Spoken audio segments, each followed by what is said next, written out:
السلام علیکم ورحمۃ اللہ وبرکاتہ۔ میرے محترم دوستو، آج ہم آپ کے سامنے ایک دعا کو ذکر کرتے ہیں جس میں غم اور قرض کے بارے میں اللہ تعالیٰ جل شانہ سے دعا کی گئی ہے۔ اس کو سنیں اور یاد کریں۔ دعا یہ ہے: اللہم انی اعوذ بک من الہم والحزن والعجز والکسل والبخل والجبن وضلع الدین وغلبۃ الرجال۔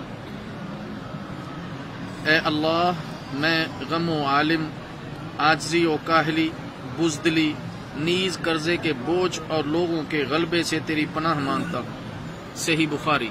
اللہ تعالیٰ جل شانہ سے دعا ہے کہ اللہ تعالیٰ ہمیں اس دعا کو یاد کرنے کی اور پڑھنے کی توفیق عطا فرمائے۔ والسلام علیکم ورحمۃ اللہ وبرکاتہ۔